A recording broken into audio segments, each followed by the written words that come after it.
This is J. Krishnamurti's 10th discussion with teachers and students at Brockwood Park, 1969.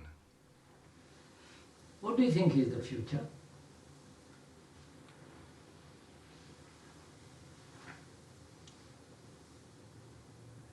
What is to come? What's It that? hasn't happened. No, you're quite young. What is your future?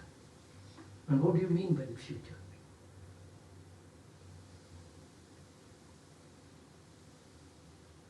You'll grow up, mature physically a little more, mature perhaps a little more mentally, more information, more experience, more knowledge, more so how to live and so on. Is that your future? Getting married, sex, children, or not married, sex, or future, or not married, whatever it is that your future? Job, the routine,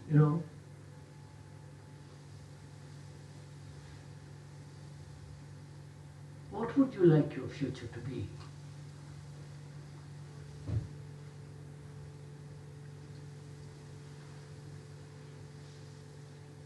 And can you control your future?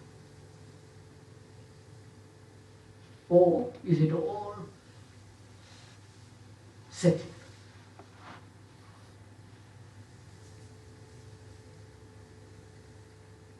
It will be settled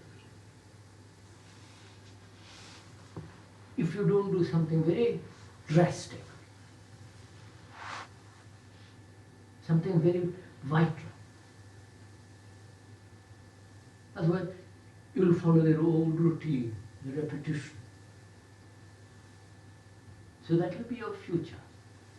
If there is no action which is, as we discussed, non-dualistic and so on and so on. Is that what you want? Sometimes. When things begin to disturb or disturbing, when there is confusion, say for God's sake, I wish I would follow the old road and just That's right, yes. let things alone.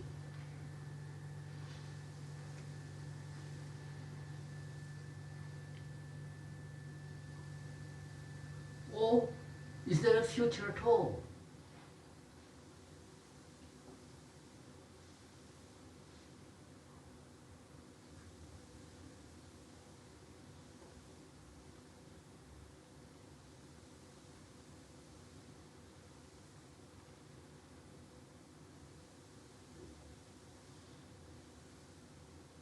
Or there is only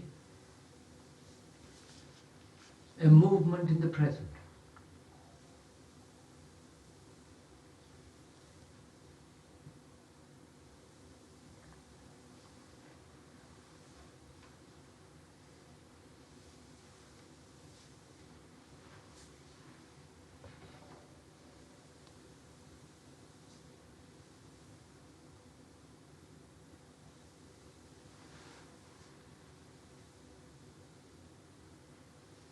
And can that movement be separate from the past?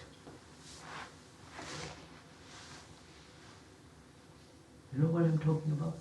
Or is it all too abstract?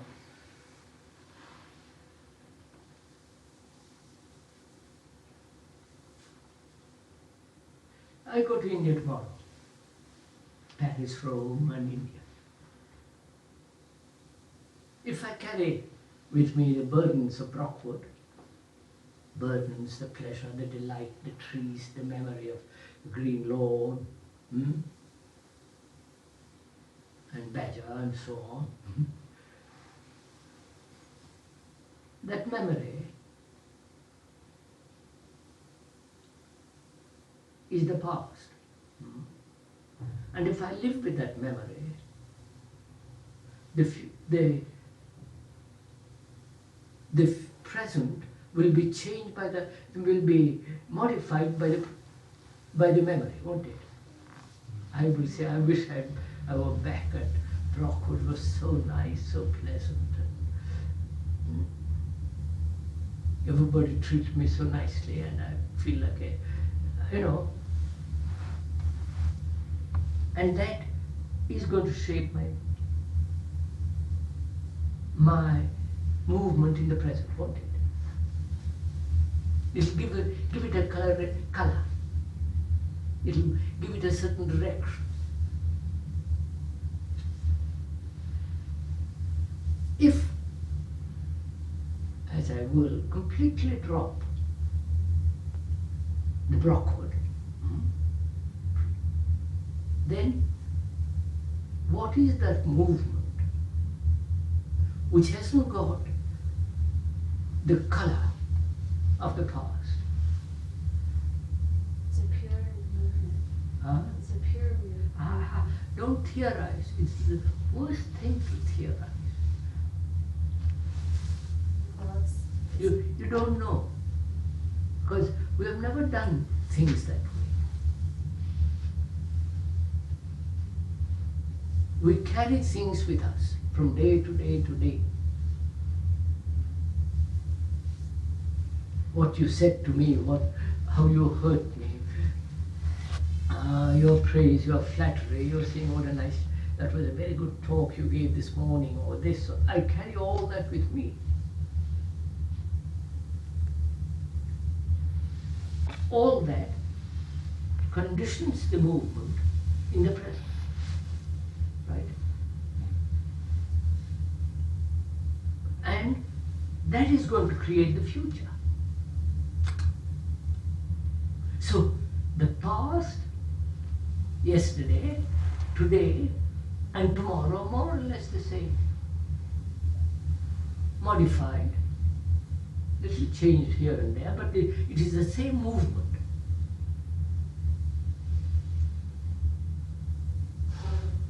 Right? So is that what's going to be your future?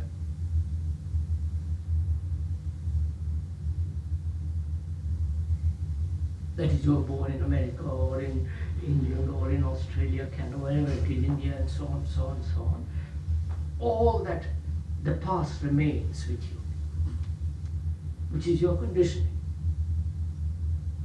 which is going to modify your days or your years in Brockwood.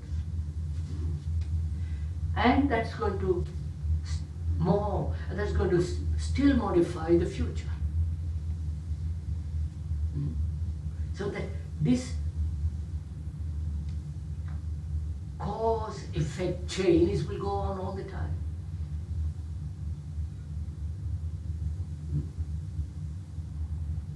And so you know more or less what your future is going to be. More or less.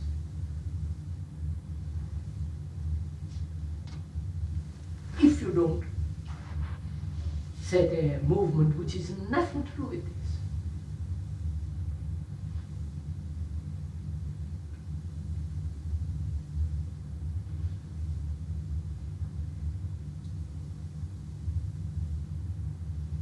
To break through this,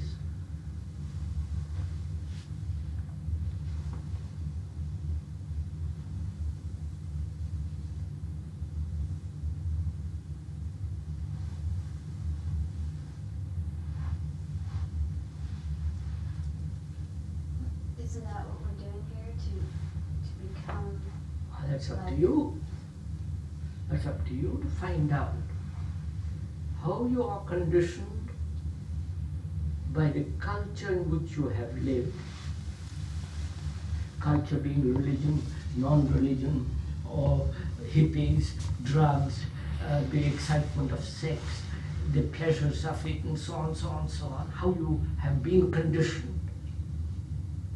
The education that you have had, or the lack of education that you have had, to realize that and break through. Can you do it?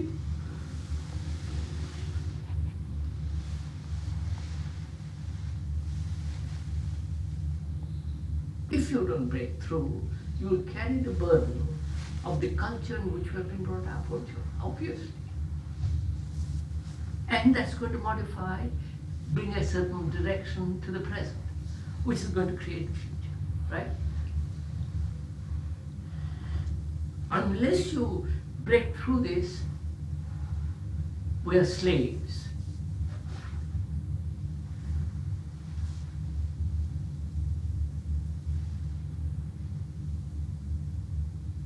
And I think education is part of this education, or major part of the education, is to break through.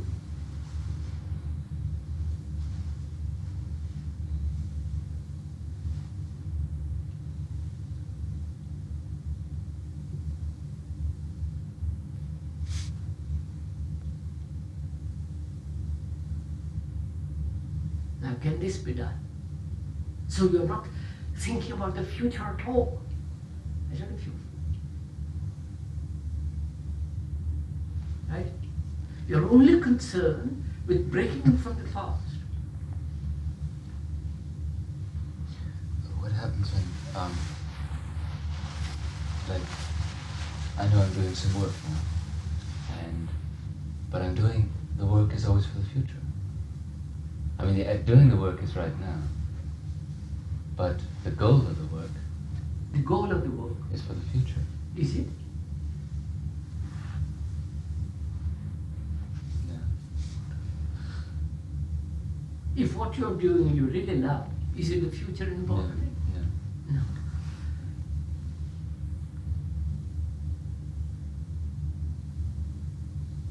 Yeah. Right?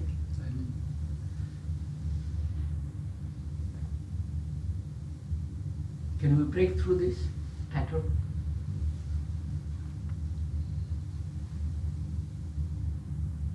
You know what I mean by cause, effect, chain, cause, effect? It is, I do something today, and that's going to affect what I do tomorrow. And that effect becomes the cause of day after tomorrow. Right? I don't know if you...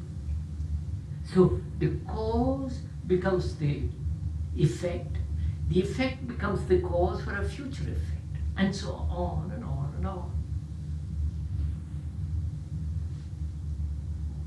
But if I love to do something, which I really love to do it, whether you spit on it, whether you pray, I really love to do it, finished.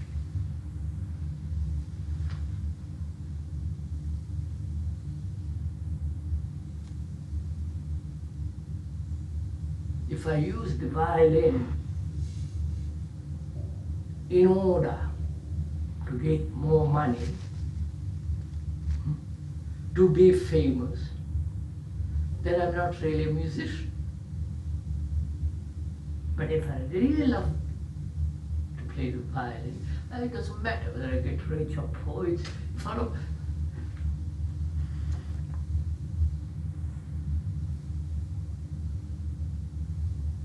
So that's clear. That is it possible for a human being like you and me to break through our conditioning, which is the past,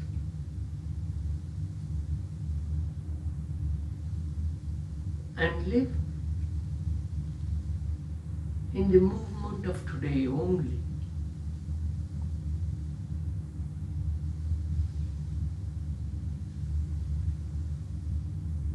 And so there is no future at all. I don't know. Future in the sense, psychologically inward.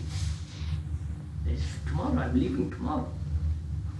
I'm not talking of tomorrow in that sense. In the inward sense, if I have no tomorrow or no past, I'm living only now. Therefore, I am not. Right? We yes, talked about yes. the verb to be. Huh? That verb to be implies I was, I am, I will be.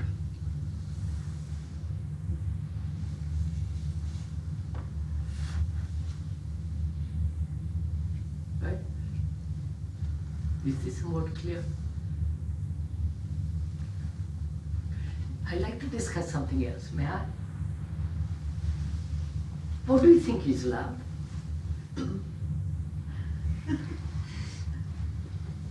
Or is that a bomb? Is that too much to ask about?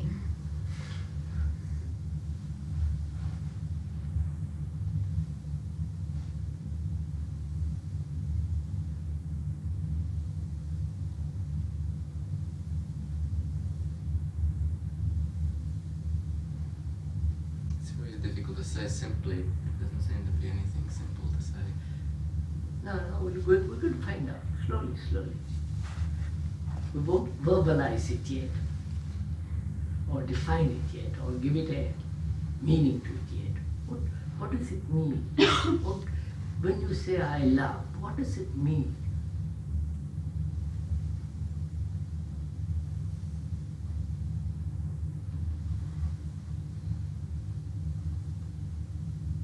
Is love sex? Am I allowed to talk about it here?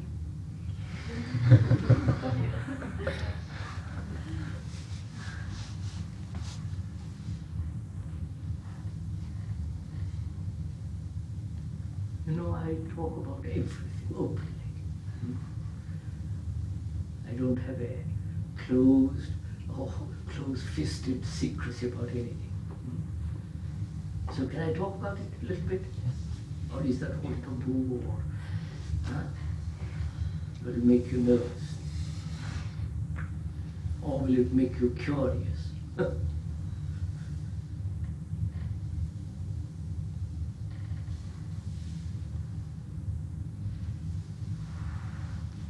What do you think it is?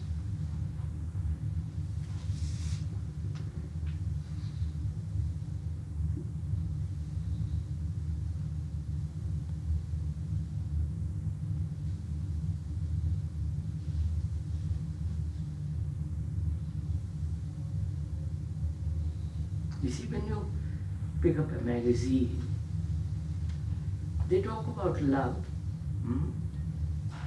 and sex together, right? Right? Any magazine.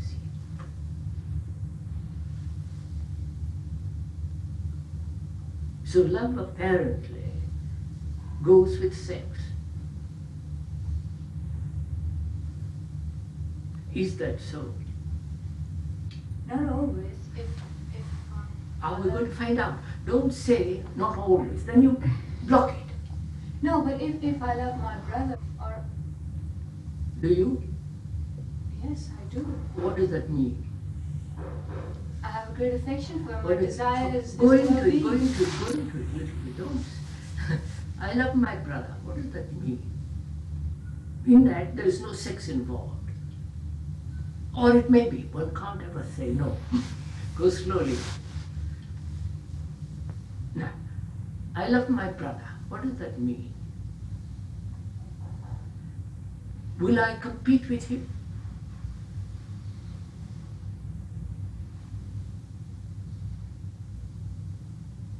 Will I treat him just as I treat myself? If he gets married and I get married, will my family be more important than his family? My children first and his children second. Perhaps Will I share what I have with him? My misfortune, my fortune, my pleasure, my delight, will I share with him?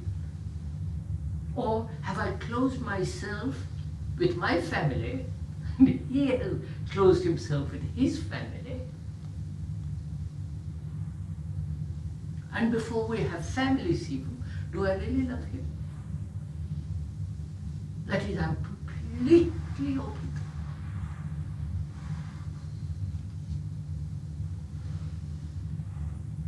Does love mean being open? Wait, I'm asking. Open, no jealousy, no competitiveness, no ambition.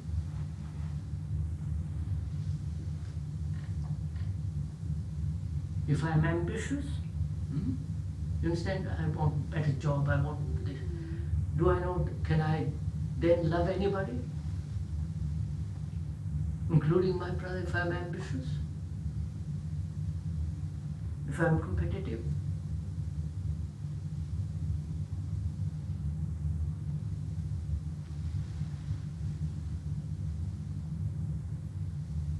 See how difficult it is to say I love my brother?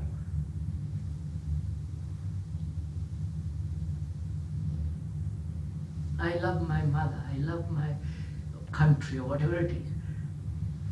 Does one see all the implications involved in it?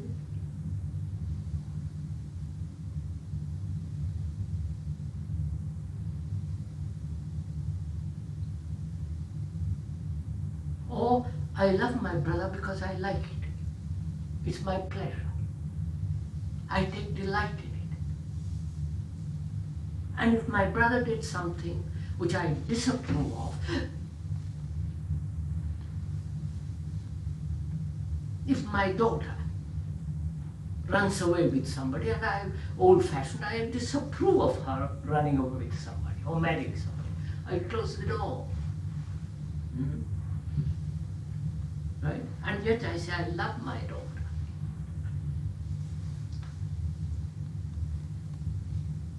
When my children rebel against me, as they do and must, will I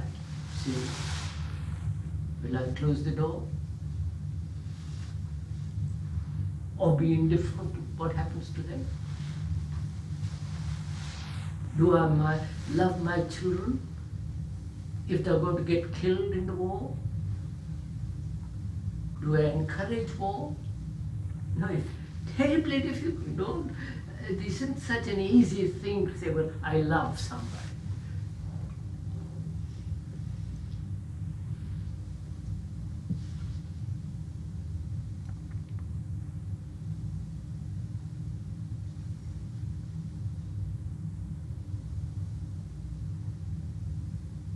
May I go into a little bit?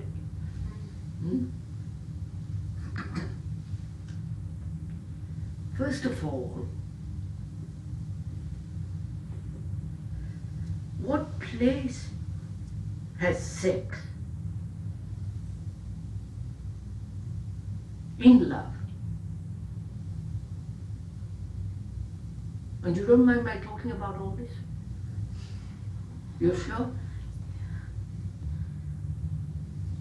Yeah, I've asked the question anyhow. I've done it. What do you think the place in love sex has?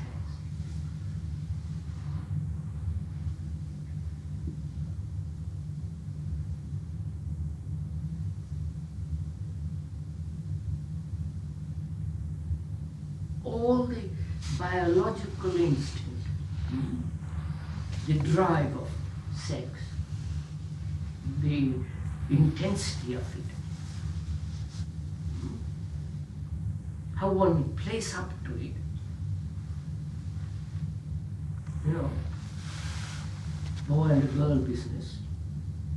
I'm not laughing at it, I'm just stating. One wants to attract another, the opposite sex. And so on and on and on. Now what place has all that in love? Or is all that pleasure, which we call love,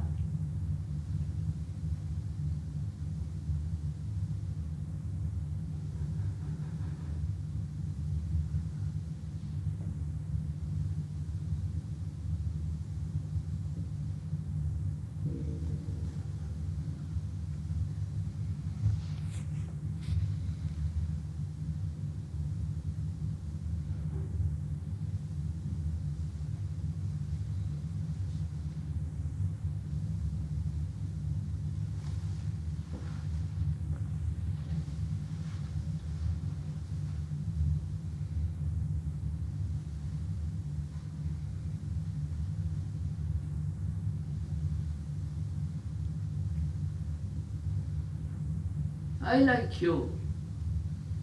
I like to be with you. If you're a girl and a boy, that's much better. I like you. We're getting age, we're all hands. Get the physical, biological, glandular thing drive.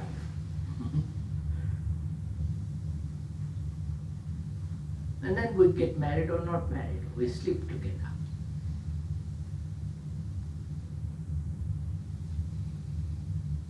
What place has that in love?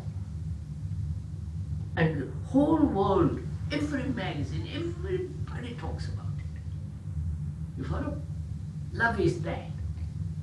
I was thinking the other day how throughout the world, throughout the ages, both in the east, west, south, north and east, boy and girl meet. You follow the romanticism of it. Pages and volumes of novels about all that, and that's called love. Love perverted, love frustrated, love which becomes bitter, anger, jealous. You follow?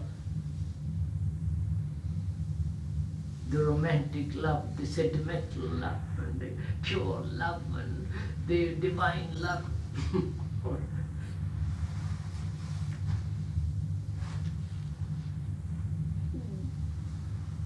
So shouldn't you find out what place is love in sex and what place is pleasure in love? Are you getting all this? Right?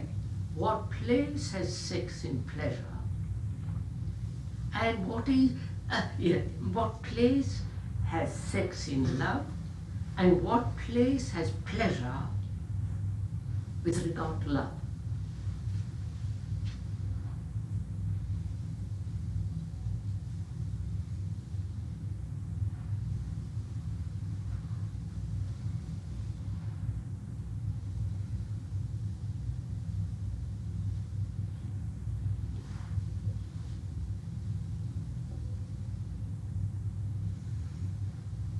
You know what pleasure is?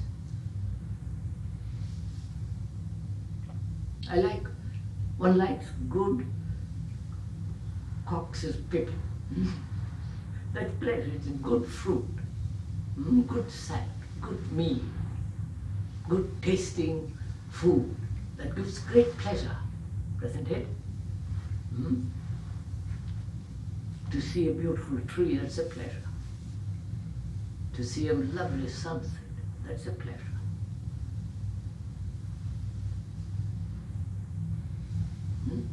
Right? And it's pleasurable to be flattered. To be pleasurable to be with people who all agree together. They may be idiots, but as they agree together, it's marvelous.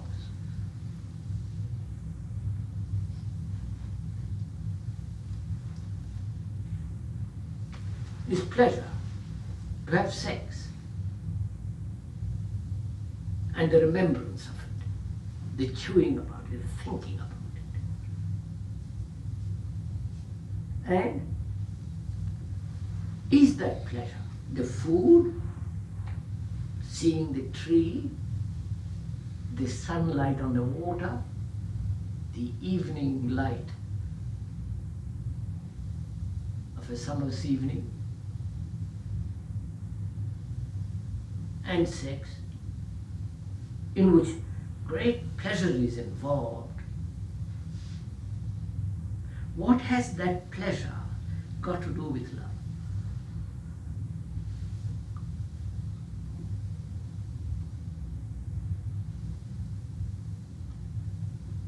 You understand my question?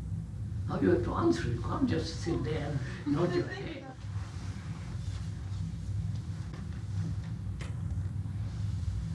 Because you're going to face this.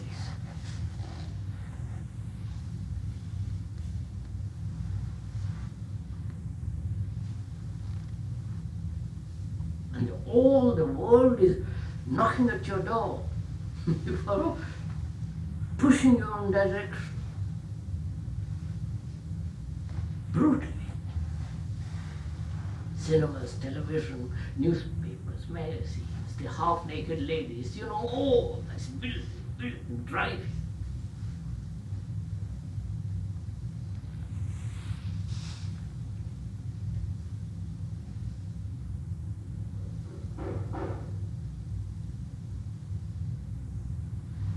You look at all that,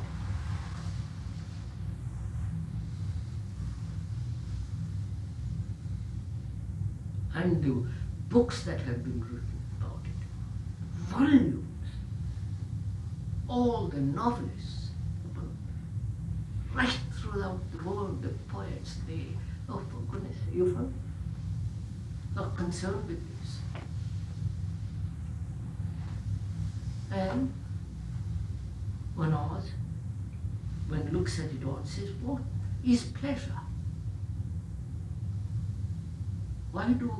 Why does humanity give such tremendous importance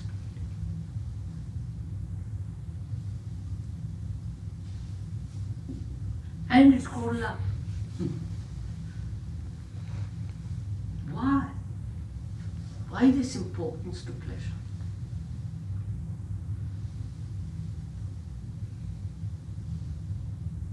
You understand? I like good food, good wine, good cigar. I know that. And any change in that I dislike. If I can't have my cigar after dinner or after whatever, pork, martini and sherry, I'm absolutely furious. I don't show it, but you follow? So, what happens? So I must have my pleasure, my sex. It gives me great pleasure to belong to a certain group who all believe the same thing, who are doing the same thing, dress in the same way. So, what? And if at any time that pleasure is thwarted, blocked, I boil over. Right? I get angry.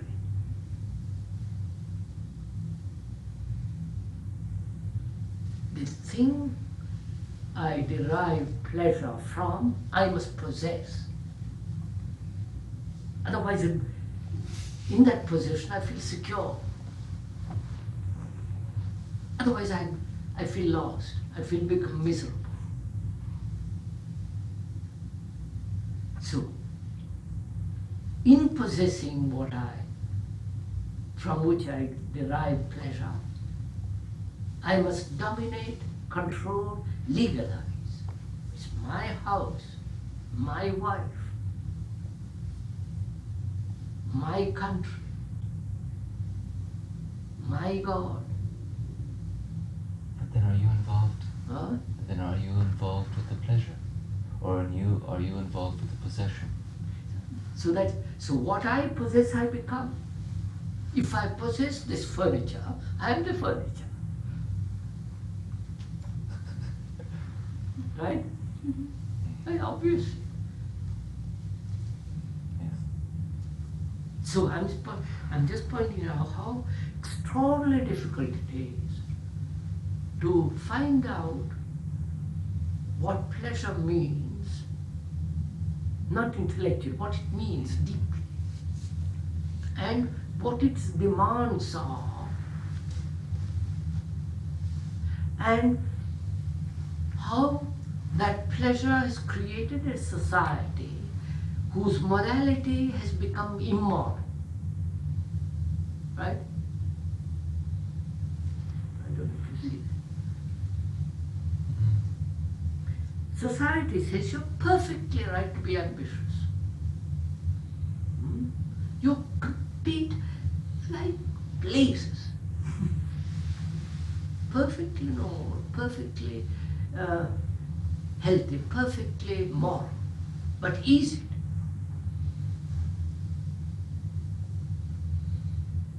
And competition, ambition has its root in pleasure. As sex. So what place has pleasure in love? Why do I call it love?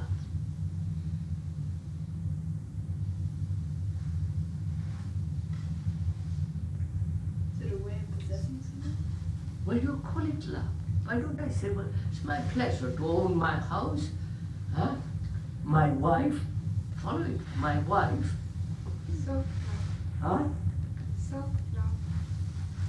Self-love. Yes, go into it, let's go into it.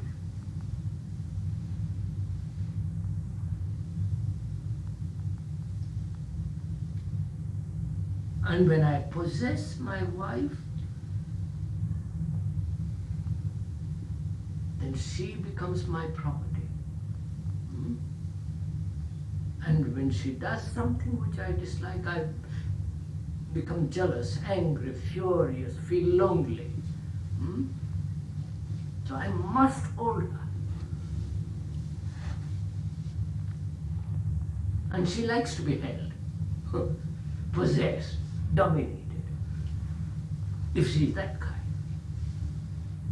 If she is not, she rebels against me, which I dislike also. So there we are. All this is called love.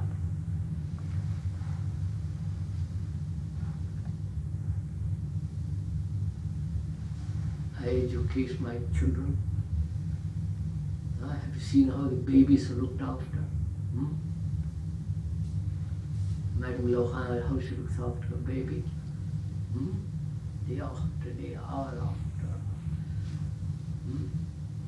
Becomes 6, 5, till about 5 or 6, and then goes to college, school, and gradually breaks away. Hmm?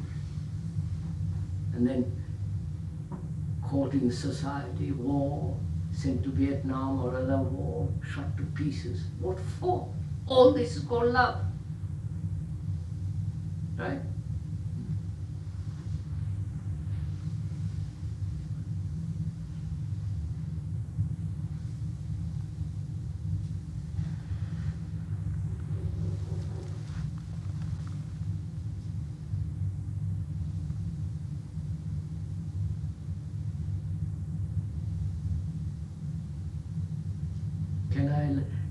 Can one love without all this? And yet not say the tree isn't beautiful and take pleasure in it. You follow what I'm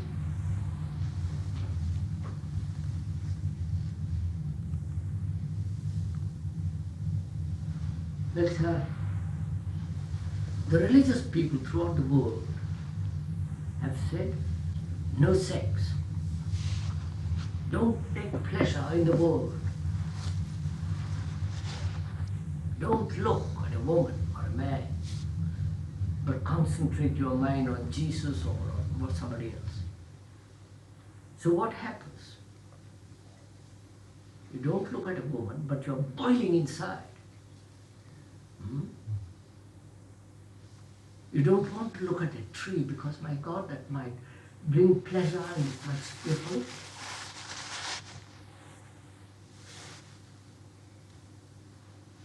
So religions throughout the world have said, be careful, danger in pleasure, but love God. Hmm? Which means what?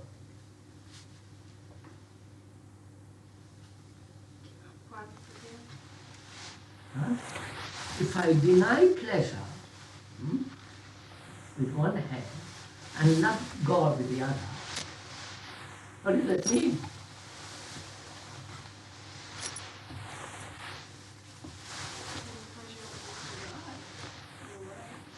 Obviously.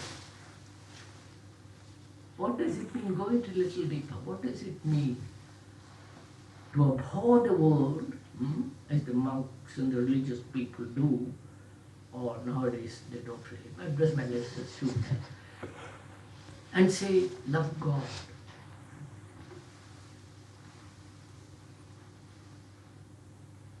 Abhor the world which is all these extraordinary things that are going on, the pleasure.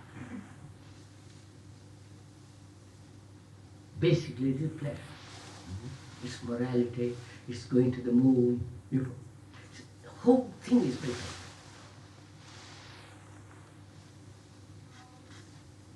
With other things thrown in, scientific knowledge and all the rest of it. But the drive is pleasure. It gives me pleasure to work together with you to build a machine that will go to the moon. So, how can I, a human being, deny pleasure and love God?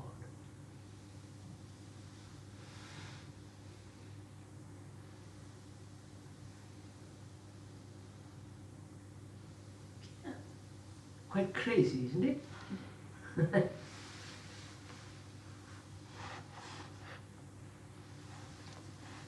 Which means I have no pleasure in seeking God. I have no passion in seeking God. Because passion implies pleasure. To look at a tree requires a great deal of passion to look at a tree. No?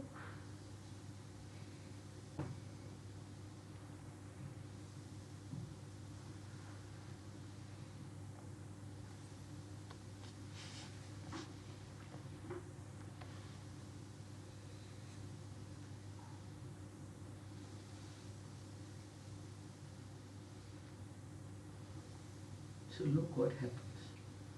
I want pleasure, more of it the better. Everything. Pleasurable house, comfortable chair, and so on and on and on. And if anything happens to my chair, to my wife, to my friend, I'm afraid. Right? So pleasure and fear go together. Right? Are you sure?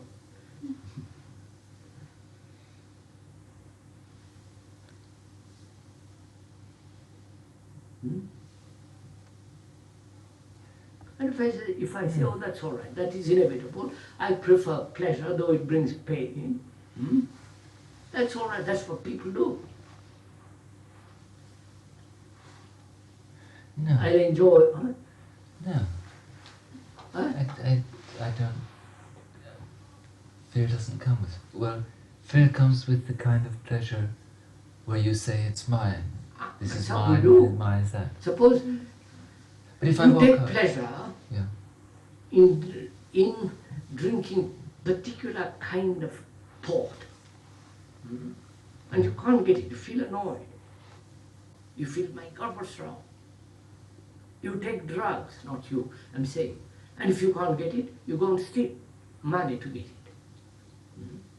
If you are married, the pleasure which you had with your wife and all the rest of it, sexually and so on, if she turns away from you, you're angry, you're frightened, you're jealous.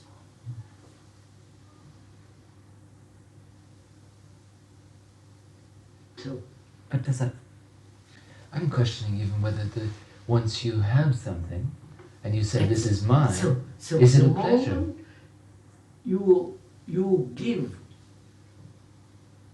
great value to the thing that gives you pleasure as mine, and I must possess the thing to be secure that I will always have pleasure. But you won't. But I won't, that's just an intellectual idea.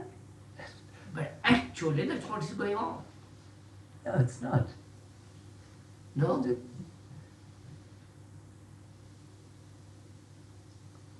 It becomes a habit then. Well, okay, like with drugs. Someone will take drugs, and you can talk to them afterwards, and after they've finished, they've sort of taken what they call a trip. They come down, and you can talk to them. And if it's what they call hard drugs, morphine or any of the opiates, they will say it is horrible. But go back to it again. But go back to it again. Because it has given them certain pleasure, certain vision, certain this or that, a great trip. Yeah. But after a while it doesn't. You see, after a while it Therefore, doesn't give what them a great happens? So we'll come back to the same thing. They'll find some other hard drug. Yeah.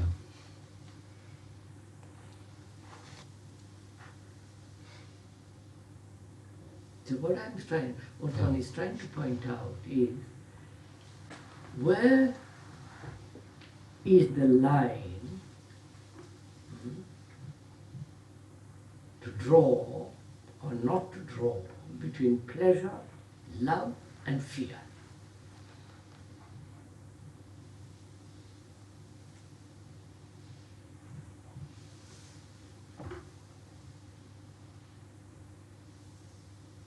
And and fear goes with pleasure, obviously.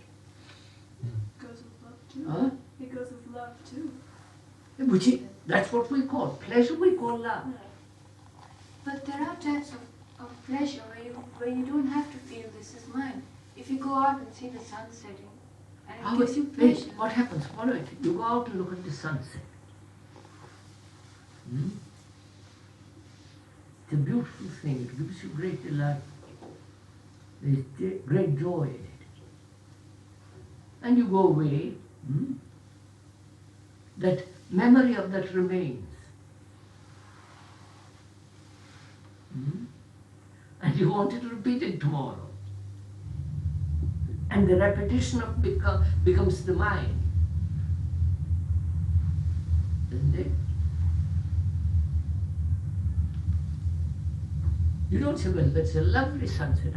I had a thundering good, marvelous time looking at it. Finish with it. But if you carry it over, it becomes yours. But then, now, I'll sit and I'll look at the sunset, and I will enjoy it, and it will be a pleasure to me. Right. And then I have something else to do. The next moment the sunset is gone, I have something else that I continue with. Now the sunset, I don't think about it. Of course. I have had pleasure, but there is no pain in that pleasure. Wait. I said this. If you can drop it, Yeah, but not carry it over. yeah. The moment you carry it over, it becomes yours. Yes.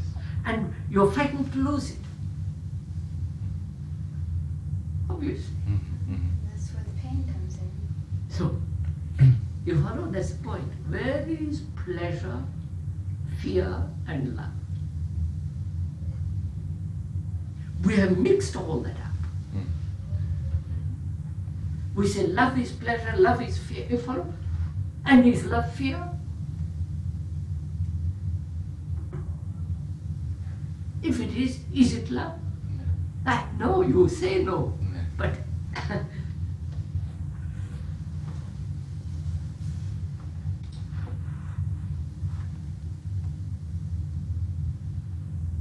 Is the line to draw one of dependency, of course. and that if Can I look at that sunset with all my heart for 2 minutes, 5 minutes, 10 minutes, whatever it is, and walk away from it with the same empty heart? You follow empty, same a heart that is completely innocent. Can I do that?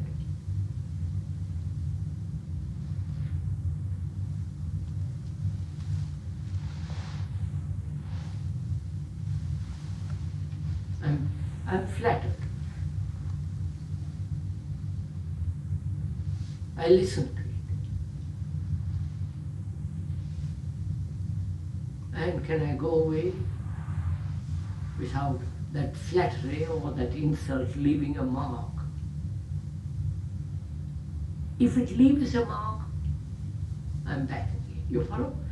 Then it's me that I'm in pain and I like more flatness. Can you do that? Go away without leaving a mark? Mm. Well, I guess somebody could, I couldn't. Why not? Well, Why not?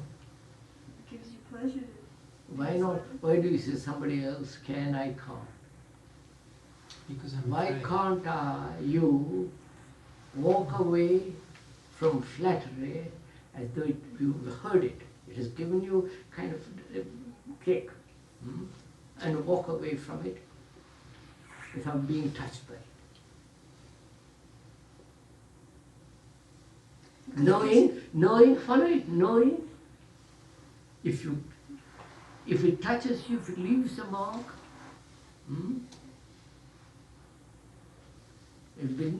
it has pleasure in it, and you want it repeated, that flattery, you follow? And then nobody, if one doesn't repeat, you feel hurt, and you feel, so there it is. There is. Knowing all that, why can't you drop it?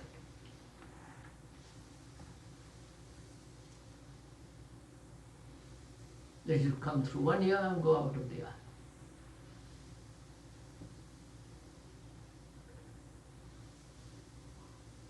because of the initial pleasure it gives you. And therefore, what does it mean? When you think about it again, it gives you pleasure. It's pleasure. So pleasure. You carry it through. So what is that pleasure? So very different from the pleasure of so-called love. From the pleasure of ambition. And love.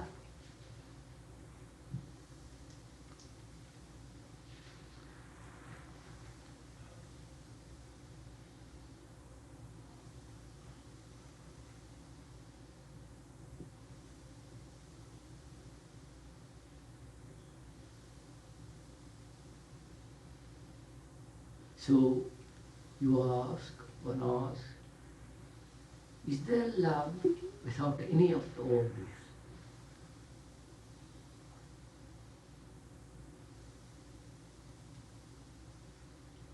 So love is not pleasure and fear. Right? Right? You're rather doubtful.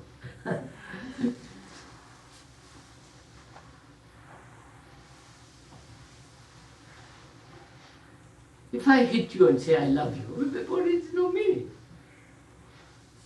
If I'm jealous of you and say, well, I love you, darling, it's no meaning.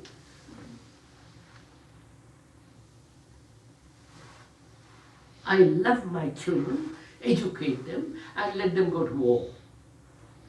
I love my children, I weep over them.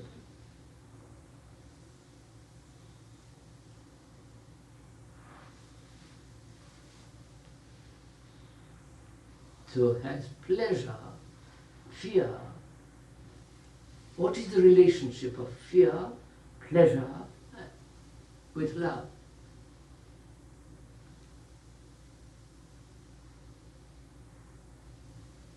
You know, I'm awfully friendly with you. I feel great affection, tenderness for you. And if you do something to hurt me, I withdraw. I'm no longer tender. Yet, so can there be love without all this?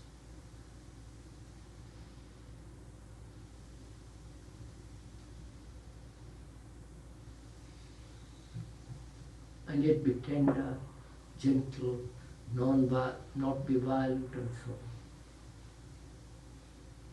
And not become a sissy, you understand?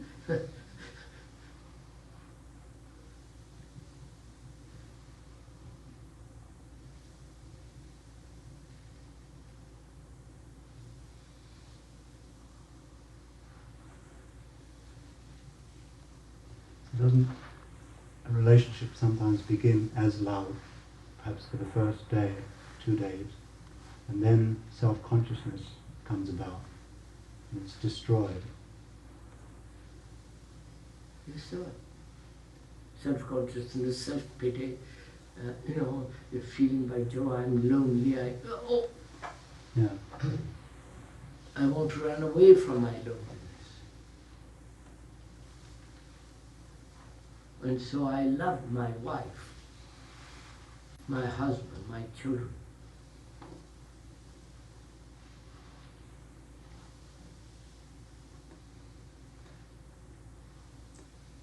If I don't have children, I love beer.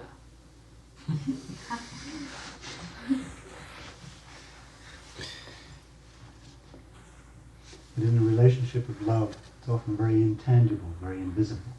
And I think then we require something more visible, more permanent. And this seems to destroy it. So look, sir, as we were discussing 2 days ago, was it? What is an individual? Indivisible. Individual is indivisible, not fragmented. Now look what has happened. Pleasure, fear, and love, all, you follow, divided, broken up. And I am that. I am that individual who is broken up, who has pleasure, who has pain, who loves. So this thing is a projection of what I am.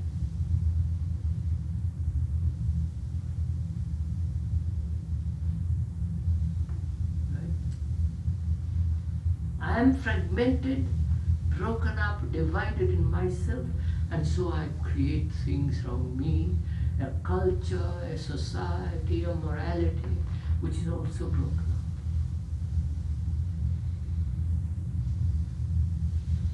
This is mine. Huh? This is mine. It's mine and yours.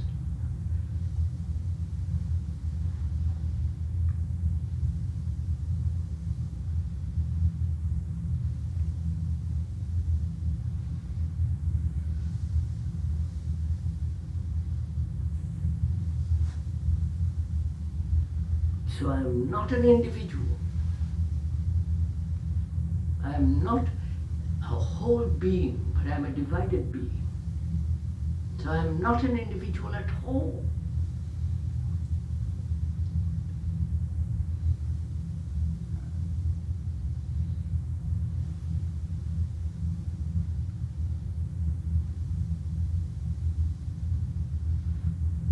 But I have an image of individuality about myself.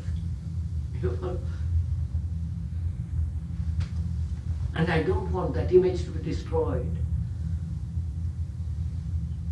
So I'll fight all of you, whole community, whole society, to keep that image. So I say the individual and the community. I don't know if you're following all this. My wish, I want.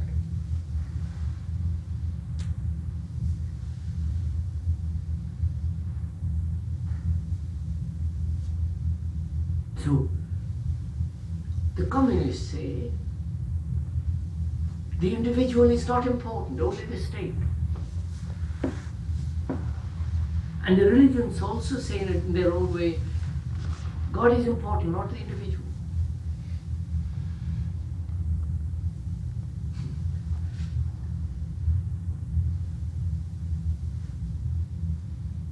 So the world believes in fragmentation, in duality. And the world is me. The me is in fragmentation. Right? So I divide love, pleasure, fear, and try to keep each one in its own compartment, tight.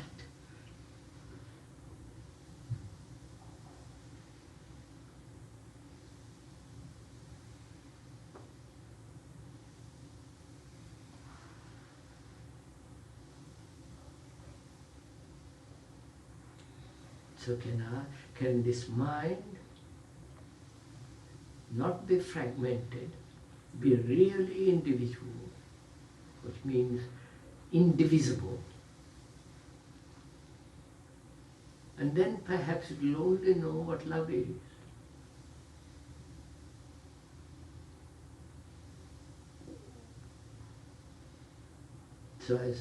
So I only know what pleasure and fear is, and nothing more. Don't let's call anything else love. Then one sees the thing very clearly, that's all.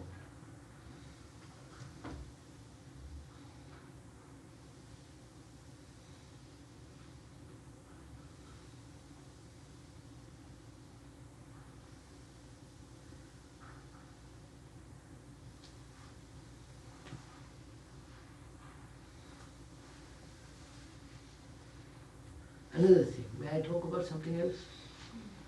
Do you know what meditation is? I won't go into all that. It's really tremendously complex thing. But do you know anything about it? Have you ever tried any of you? Huh? Yes.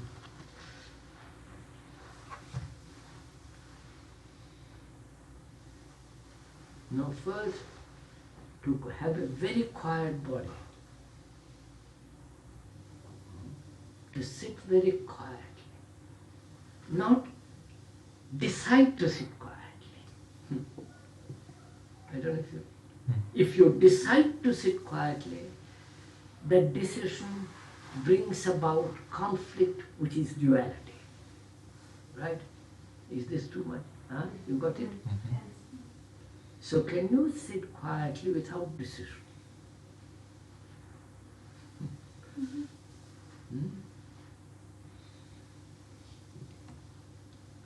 And can the mind be completely quiet, without a movement of thought, again without the decision of thought?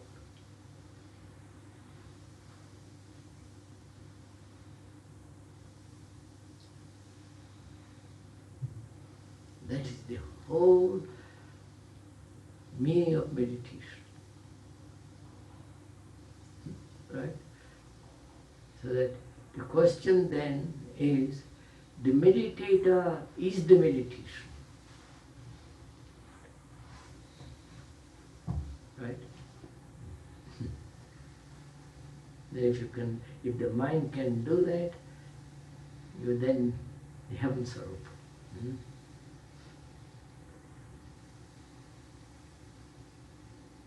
Haven't we talked enough? Huh? You try sometime, just for the fun of it, just sitting very quiet. Not only sitting in bed, absolutely still. Not forcing the body, not forcing the eyes to keep still, but without any pressure, without any strain, without any compulsion, just to be quiet.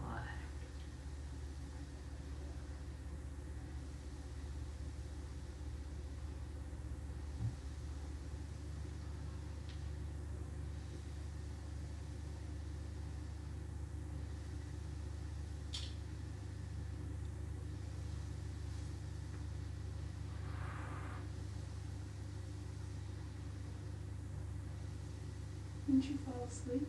Huh? Wouldn't you fall asleep? Fall asleep.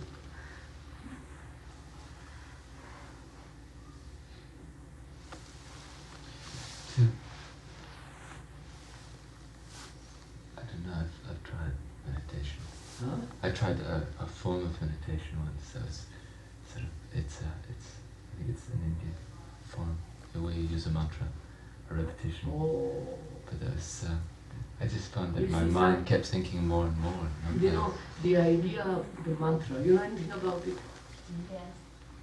You know, which is a repetition of words. It's really a sound.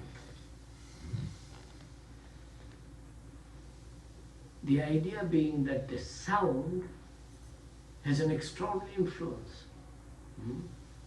the whistle of a train, or the jet going over your head, the boom of something, an extraordinary effect physically. Have you noticed it? Hypnotic? Both hypnotic, the pleasurable. When you hear the roar of a jet, it's an extraordinary thing to hear it. Now, that sound has an effect. Now, to create that sound by word and remain in that sound,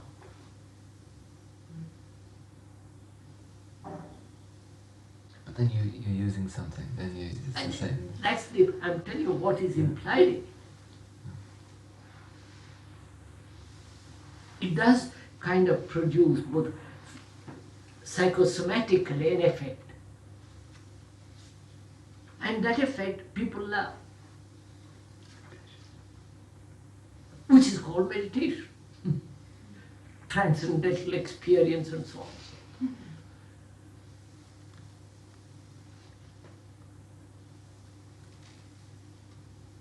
The sound of a piano, the note on a piano or on a flute, it's an extraordinary effect if you listen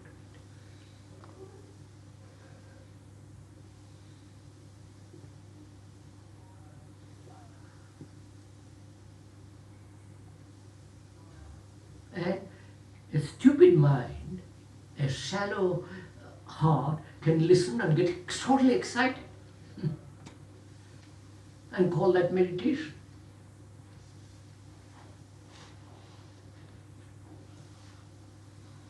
And at the end of it, the mind still remains stupid and shallow.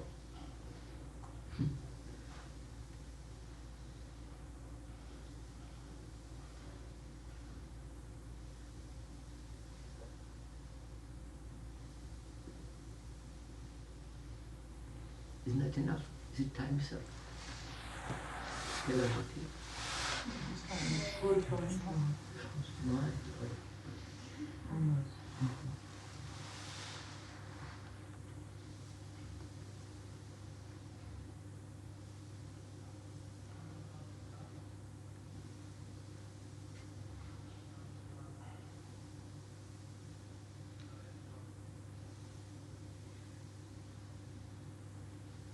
If you can do all this while you are here, next 2 years or 3 years, do all this, understand? You will be extraordinary human beings.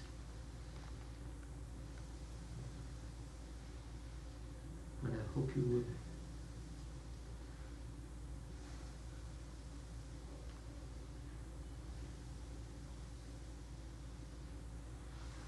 But if we, in a certain moment, and it is this state of still, when we are in this meditation, it happened only only a few moments. That's good enough. Don't be greedy.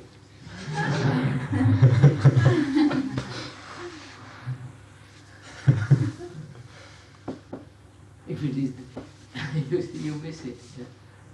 You got it? If it is few moments,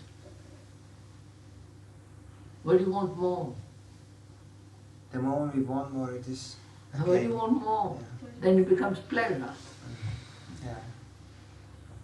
And then the fear of losing it. Yeah.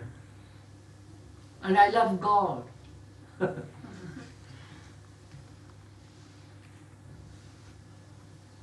This does seem to be one of our difficulties, wanting to hold on to everything. I know.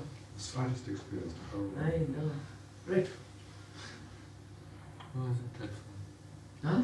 Why is it dreadful? Why is it dreadful to hold on? What is implied? Security. Security, pleasure, fear. And but we go around in the same way, you see, we call everything good and bad. No, dreadful. We try I'm to using that avoid word it. quickly. And I'm not condemning it. I'm not saying it. It's like, very stupid. I'm not condemning it. It's quite absurd, silly. Any word you like to use. Oh, don't I say know, any I word find either. myself doing it the same. I condemn everything. I know. I'm not condemning it, please. I'm just pointing it out. Take it or leave it.